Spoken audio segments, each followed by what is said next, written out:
This bonus episode of 99% Invisible is brought to you by Get Your Guide. So you booked your flights, you booked your accommodations, but why wait for your adventure to start when you arrive at your destination? Anticipation is part of the adventure.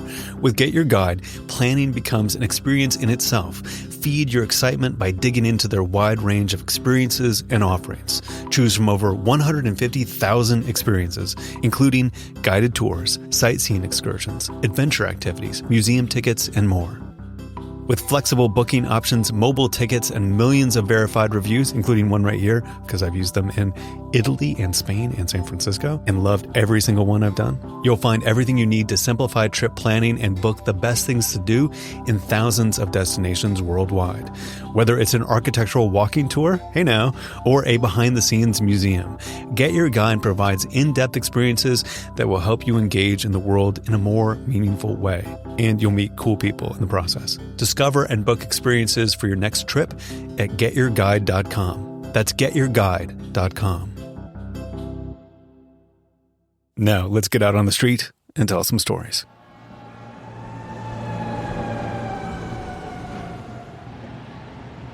This is 99% Invisible. I'm Roman Mars in San Francisco.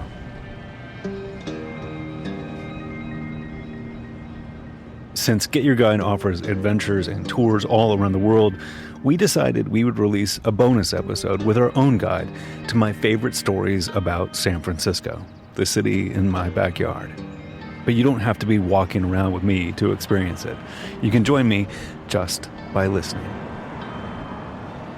I'd like to start with the most famous building in the city of San Francisco, even though it's no longer the lone tower dominating the skyline, and that is the Transamerica Pyramid, designed by LA architect William Pereira. It's about 850 feet tall. It's a skinny, four-sided pyramid with two wings poking out. They look like ears to me. And those wings accommodate the elevator shaft on one side and a stairwell on the other. The best view of it is where I'm standing, looking down Columbus Avenue. The building was commissioned by the Transamerica Company. Construction started in 1969, and it was to serve as their headquarters as well as their logo, which strikes me as quite novel and forward-thinking. The funny thing is, it's no longer Transamerica's headquarters. They moved to Baltimore some time ago, but it is still their logo. They did a brand refresh in 2025, and the building is depicted in red right next to the word Transamerica. The logo looks great, but they do not own the building anymore. So the idea of making a building a headquarters and a company logo at the same time turned out to be kind of genius, but it was also at the root of why people hated this building so much when it was proposed and first constructed. Many local architects considered it a silly advertising symbol more than a rational modern building. They were offended that a company would erect an 850-foot logo in the rather diminutive San Francisco skyline.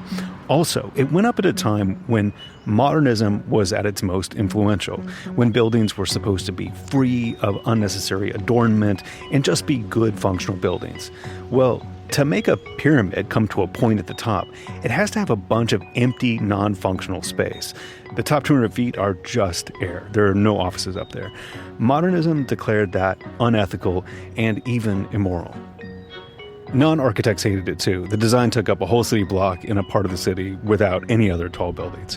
So here are some of the most vicious quotes from the people at the time that I've collected. Okay, here we go. Putting it in San Francisco would be no less reprehensible than destroying the Grand Canyon. An inhuman creation, a second-class World's Fair Space Needle. Then Assemblyman John Burton said that the pyramid would rape the skyline, which, yowza. I mean, this was before Twitter. He had to say that as a human to another human. To critics and community members, it seemed to violate the whole purpose of zoning and urban planning. The surrounding buildings were no more than 3 stories tall.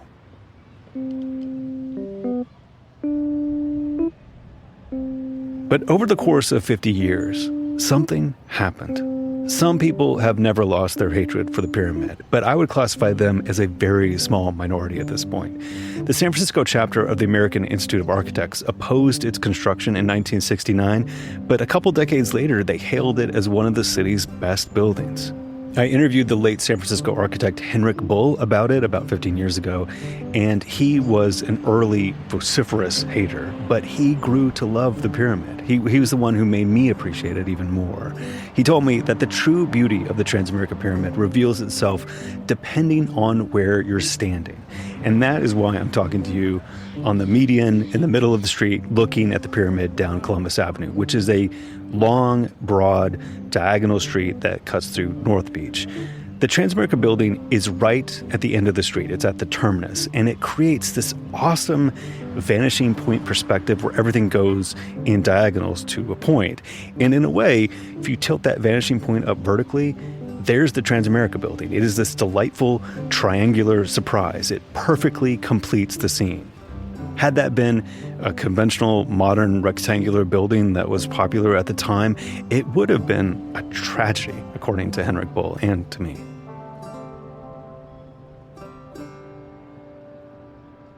It also looks great from the bay as a silhouette when the sun's going down. It's really quite graceful. The taller buildings that have gone up since then are really pretty dull. I don't think of San Francisco as a good skyscraper city.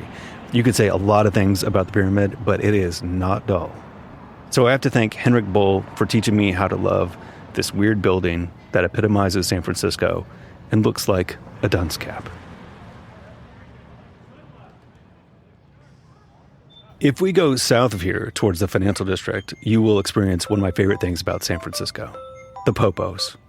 Popos are privately owned public spaces, publicly accessible plazas, terraces, atriums, little parks, and even rooftop parks that are provided and maintained by private developers but available for the public to use. They're marked by a handsome sign with the Public Open Space logo, which displays the hours that people can access the area. The 1985 downtown plan requires all projects involving new building or the addition of 25,000 square feet or more in the downtown and nearby neighborhoods provide public accessible art equal to at least 1% of the total construction cost. And I love this idea. I think it represents the best of San Francisco. It also exemplifies the city's deeply held but conflicting convictions. Popos are sincerely meant for the public good. I know that and I believe that. But because it is not actually public, no one's quite sure what's allowed inside of a popo, who's in charge, what the codes of behavior should be. There are security guards, there's hours of operations, there's constant surveillance. Some popos contain priceless works of art. And just because they're publicly accessible, that doesn't mean they're easy to find. The signs do help, but online guides are crucial if you want to find them all. And this is why they'll never supplant the need for truly public spaces. And there's nothing like a well-designed outdoor space. In downtown San Francisco, different plazas will be right across the street from one another, and one will be teeming with people, and the other one will be completely empty. It's a stunning thing to witness, and it doesn't have to do with just the beauty of the place. San Francisco has many beautiful underused parks. It all comes down to functional design. This was a big part of the Get Your Guide tour that my wife Joy and my stepdaughter Maya and I took in San Francisco, which was fantastic, by the way. With architecture tours, I'm always a little worried that they're going to devolve into a list of famous names and architectural movements, but our tour guide, Jamie Lasher, had great observations about the architecture, fun stories to tell, and he offered crucial insights into why some public spaces work and some don't. So I was into Jamie's vibe from the get-go, but he truly won my heart when we hung out in the Popo at 525 Market Street, which is one of the most successful Popos in the area. And to explain to me why it was so successful, Jamie referenced urban sociologist William White. Maybe you haven't done an episode on him, but I'm sure you're familiar with William White. After photographing and filming people using public spaces in New York for many, many years, he concluded there were 4 things that made them most successful. Sunlight, seating, and particularly seating you can move around, proximity to food, and being able to people watch. And this has all 4.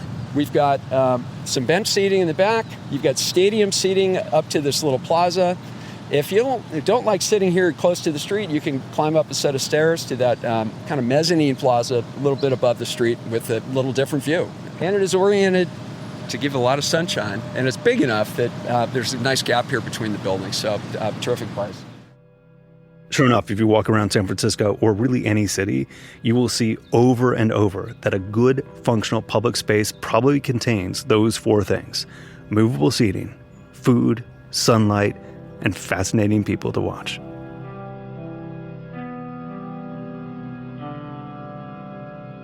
So the current tallest building in San Francisco is Salesforce Tower, and I don't really think all that highly of it. It's this big, heavy-looking building that I think gets quite a lot better when you get really close to it, but it is not a great addition to the skyline, despite its sweaty efforts to stand out. Like, the crown of it is lit up at night with 11,000 LED lights. It usually displays a kind of low-res kaleidoscopic swirl of colors that is generated from cameras placed around San Francisco that, to quote the building's website, monitors the rhythms of the tide and wind, the patterns of the weather, the migration of birds, and the daily ebbs and flows of activity to sort of create its collage. Me explaining that is more interesting than it actually looks, unfortunately. What Salesforce Tower does have going for it is a pretty phenomenal rooftop park located 4 stories off of street level. If there's a spectrum of popos where on one end is a true public park and the other end is like a museum, the Salesforce Park is very much on the museum side of the scale. If you're lucky enough, the gondola is working and you can ascend into the park on a gondola ride. It often is not, and you have to take an elevator. But as soon as you get into the park, you're confronted with a list of activities that you cannot do. It doesn't scream fun. It's like entering your grandma's house. Don't touch anything. But the botanical gardens and the plant collections are just out of this world. They're so beautiful. And it's really nice to be there. And it's a great place to take in all the other tall buildings in the neighborhood, including what is probably the most infamous San Francisco skyscraper, the Millennium Tower. But our Get Your Guide tour guide, Jamie, had another name for it. We got to talk about the Leaning Tower of San Francisco, which is the other tall building we can see here. It's really unfortunate for the developer, Millennium Partners, who has done a ton of really amazing high-end, high-rise residential in different places around the country. A lot of it in conjunction with high-end hotel brands like Ritz-Carlton and Four Seasons. They put their name on this one, and they just chose the wrong one. So it's across the street from the Salesforce Tower, and when it was built, it was the tallest residential tower ever built in San Francisco. And the condos were the most expensive ever sold up to that point. And, it hasn't worked out so well for the buyers. So the foundation here is a little different than many of the others in the neighborhood. As you know, much of downtown here is landfill. Where we're standing was originally bay, and the gold rush completely re-engineered the waterfront of San Francisco. There's very, very little of the original shoreline of San Francisco along the bay. So we've got sand and bay mud under our feet. There were sand dunes all over that was used as fill material, and below that, mud that came from sedimentation in the bay. And it goes down a long way. Actually, the Salesforce Tower has the deepest foundation ever constructed in San Francisco. It goes down almost 300 feet. Not every building around here goes that deep, though. Not everyone goes all the way down to bedrock. There are a number of buildings that have been built that have a big concrete platform that's well underground. It's like a huge, big square of concrete. And all the piers that go up and attach to the building are anchored on that plate. If you make the plate big enough and you put it deep enough, you might get a little bit of compaction. You might have the building settle and sink a little bit, but not too much. There are many buildings around here that have used that. My audio got a little inaudible for a second here, but what you missed was Jamie saying that the Millennium Tower had one of these concrete mat foundations. Their structural engineers estimated that worst case, it would sink about 2 inches. Right now, we're at 18 and climbing. But that's not really the problem. The big problem is the building's not settling evenly. So the corner of it is 2 feet over the street now. I've been told that if you drop a marble on the floor of one of the condos, it'll roll. It is still safe to live in. There have been any number of structural engineers who've crawled all over the thing, hired by the developer, by the owners of the condominiums, by the city. And it's safe. And as long as they continue to say that, I think people will still live there because they paid an awful lot for those condos, probably can't sell them for a whole lot. And the lawsuits are just flying all over the place. One explanation they came up with is the whole problem is because of the foundation that was dug across the street from them for the Salesforce tower. Caused some movement of the subsurface soil that created the problem. Who knows? It's not all figured out yet. All I do know is that they've spent $130 million trying to fix the problem, putting in additional piers at the corner that is leaning the wrong way. And I guess their hope was that the building's going to settle a little bit more, and maybe it'll settle away from the corner and kind of even out over time. And, so far it seems to be working. The corner away from the intersection has settled more. The only problem is, and they've got all kinds of sensors in the building now. I mean, they're monitoring what's happening to the nearest millimeter, I'm sure. But apparently it appears that the core of the building is sinking a little faster than the exterior. That might be hard to fix. Yes.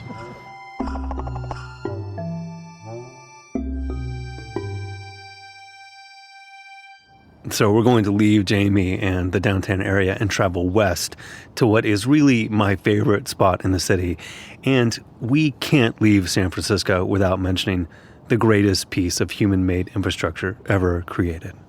That's after this. So let's take a break to talk about the sponsor of today's episode, Get Your Guide. With Get Your Guide, planning becomes an experience in itself, bringing the thrill of discovery to every moment leading up to your trip. No matter where you're headed, Get Your Guide is a great tool to submerge yourself in the local culture and find hidden gems. Discover and book a wide range of tours, activities, and things to do in the U.S. and around the world. With insights from like-minded travelers and millions of verified reviews, I'm a verified review, I love Get Your Guide, you'll find the tips and insights you need to have an unforgettable experience. And you can access everything you need on their app, so you can spend your vacation focusing on enjoying the moment, not taking care of logistics. So I am already a Get Your Guide fan. I use them when I travel abroad. But for this partnership, as I mentioned in the episode, I decided to take the San Francisco Architecture and Public Art Tour with a couple members of my family, and we had a blast. It's like a walking 99% visible tour with a great point of view and focus. I was personally familiar with a fair amount of the material because of what I do for a living, but I learned a ton more. It was so much fun.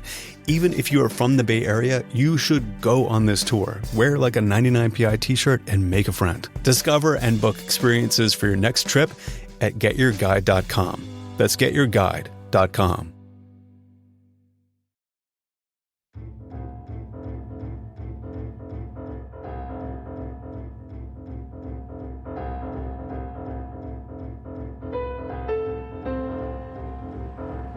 So on my way to our next stop on the tour, I came across one of my favorite San Francisco stories about this gas station on Van Ness Avenue. In almost every respect, it's a normal Chevron station. It has a blue awning, it has a red and blue Chevron logo on the sign, but the sign and the awning don't say Chevron, they say Standard, as in Standard Oil, the massive oil monopoly broken up in the early 20th century by the Sherman Antitrust Act. One of the independent companies created from that breakup was Chevron. And for some reason, even though this gas station is a modern Chevron station in every way, it is called Standard. If you call the station, they will answer the phone saying Chevron, and the attendant cannot say why it says Standard on the sign. I have actually tried that. But I talked with a trademark lawyer named Amanda Lewandowski, and she helped me uncover the mystery of the seemingly anachronistic gas station. So a trademark can be any word, name, symbol, or device used by someone who has bona fide intent to use the mark in commerce, and that they're using that word, symbol, or device to identify the source of their goods and services. The phrase bona fide intent means that if you want to keep the trademark, you have to legitimately use it. So in this particular case, when Standard Oil was busted up, the Standard Oil trademark retained a lot of goodwill and value. And if whatever reason down the line Chevron wants to take advantage of that value, they have to use the name Standard somewhere. You can't just put on some pamphlet or something disingenuous. Like, you have to really use it. So they have to prominently use the standard name in conjunction with oil and gas services if they want to keep it. So that's why there's a standard gas station that, for all intents and purposes, operates as a Chevron station in San Francisco and in 15 other locations in the U.S. So about 3 miles southwest of this gas station is legitimately like my favorite spot inside of San Francisco. When people visit, I always send them there, even though there's nothing actually there, or a big part of what was there is missing. So let's head to Mount Olympus. So we are at the very top of Upper Terrace Road, on a hill that was once thought to be the geographic center of the city. It is very windy, but the view is just amazing. It's a 360-degree panorama of the best views of the city. At the top of the stairs here, there's a tiny hilltop park and a raised plinth and a massive stone pedestal that rises to nothing. It was once the base of a 12-foot bronze statue. The statue was called Triumph of Light. It was a robed woman that looked a little like the Statue of Liberty, and she was holding aloft a giant torch in one hand, and in her other hand, she had a piece of parchment. And below her, at her feet, was a crouched figure sort of reaching up to these two objects as if symbolizing mankind reaching for light and knowledge. It was erected in 1887 by then developer and future mayor Adolph Sutro as a symbol of liberty and progressivism. When Sutro dedicated the statue in 1887 on Thanksgiving Day, he told the crowd, "May the light shine from the torch of the goddess of liberty to inspire our citizens to good and noble deeds for the benefit of mankind." At that moment, it must have seemed like it would stand forever, to be a timeless reminder of the importance of liberty and civilization and philanthropy. But it didn't last. In the late 1930s, people were already referring to it as the Mystery Monument, which strikes me as a shockingly brief period of time to have forgotten about Sutro's statue and its lofty ideals. By the 1940s, there was discussion about removing it because pieces had fallen off. And after decades of neglect, sometime in the 1950s, it just disappears. No one knows who ordered its removal or what happened to the statue. All that is left is the stone base, a lovely landscaped knoll, and a view that sends hikers and dog walkers up here regularly, even though there is no statue to admire. There's not even a plaque. I know I don't want them to replace the statue. The location in the story is kind of perfect as it is, but it would be cool to have a picture and description of what was once here for people to read. Or maybe not, I don't know. Maybe it's better as a mystery. But I truly love this place. It's the greatest. So I would be remiss if I didn't take you to the greatest piece of infrastructure ever created, and that is the Golden Gate Bridge.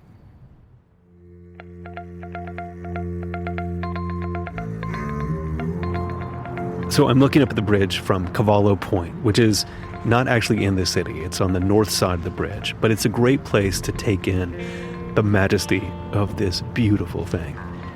Earlier, I mentioned that the Transamerica Pyramid works better, the farther you are away from it, and that the Salesforce Tower is better up close. Well, the Golden Gate Bridge is perfect from every angle and vantage point. Its slender silhouette is elegant as seen from the East Bay. It is a joy to drive over it. It is a joy to walk over it. My favorite snapshot view of the bridge is when you're driving south on 101 and you see it framed in the arch of the Robin Williams Tunnel. I never tire of it. It is just a gorgeous thing. So I'm down at the shoreline of Cavallo Point, this other perfect view of the bridge, so I can stand and talk about it for a little bit. The chief engineer in the construction of the bridge was Joseph Strauss, but a lot of the structural design was by a fellow named Charles Alden Ellis.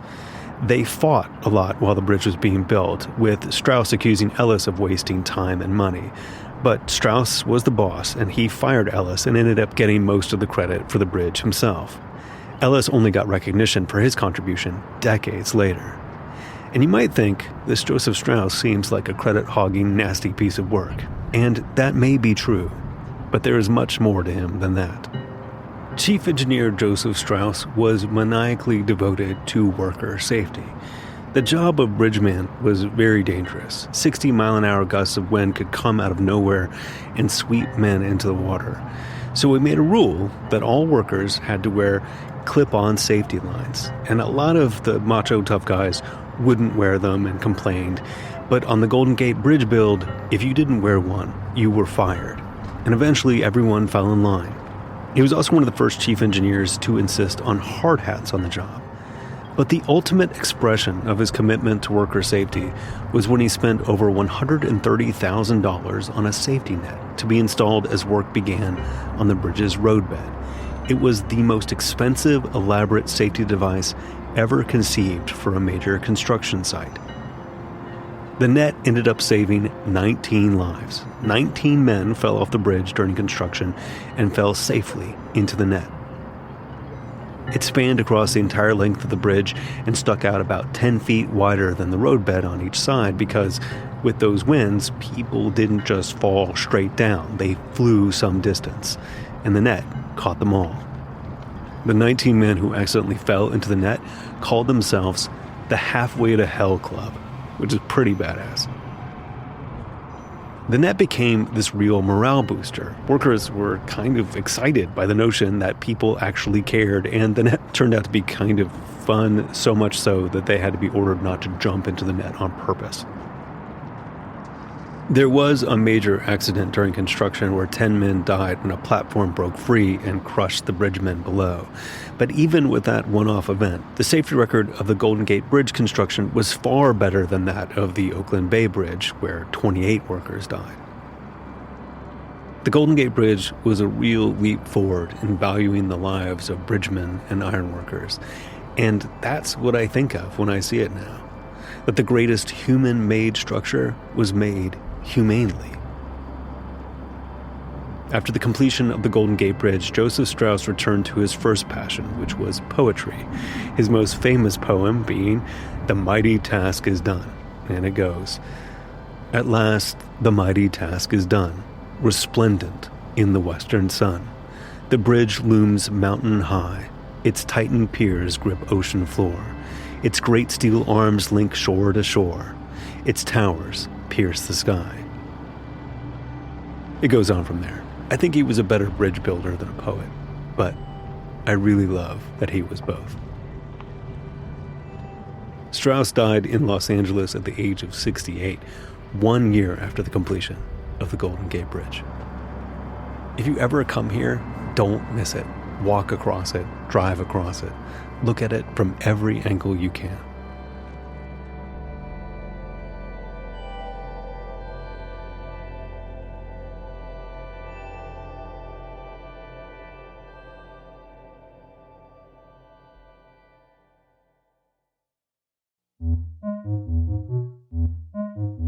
This bonus episode of 99% Invisible was produced by me, Roman Mars, mixed by Martin Gonzalez, music by Swan Real. Special thanks to Jamie Lasher, Dara Mahali, and Sean Mahali of Ignite Tours. You can do the exact same tour that I did with Jamie by going to getyourguide.com and searching for the San Francisco Downtown Architecture and Public Art Tour. Jamie was so great. It was so much fun to spend time with him. My family had a fantastic time. You should do it. Our executive producer is Kathy Tu. Our senior editor is Delaney Hall. Our digital director is Kurt Kolstad. The rest of the team includes Jason DeLeon, Emmett Fitzgerald, Kelly Prime, Chris Berube, Christopher Johnson, Vivian Leigh, Lashma Dawn, Jacob Medina Gleason, and Joe Rosenberg. The 99% Invisible logo was created by Stephen Lawrence. We are part of the SiriusXM podcast family, now headquartered 6 blocks north in the Pandora building in beautiful Uptown, Oakland, California. You can find us on Blue Sky as well as our own Discord server. There's a link to those as well as every past episode of 99PI at 99pi.org.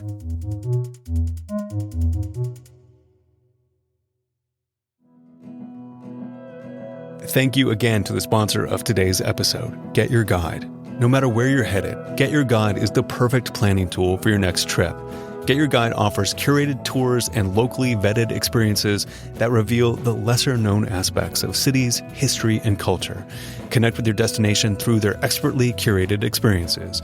Choose from over 150,000 experiences, including guided tours, sightseeing excursions, adventure activities, museum tickets, and more. With flexible booking options, mobile tickets, and millions of verified reviews, you'll find everything you need to simplify trip planning and book the best things to do in thousands of destinations worldwide. From must-see iconic attractions to unexpected under-the-radar gems, Get Your Guide has something for everyone to uncover the invisible details that shape our world. So why wait for the excitement to begin when you can feel it right now with Get Your Guide? Discover and book experiences for your next trip at getyourguide.com. That's getyourguide.com.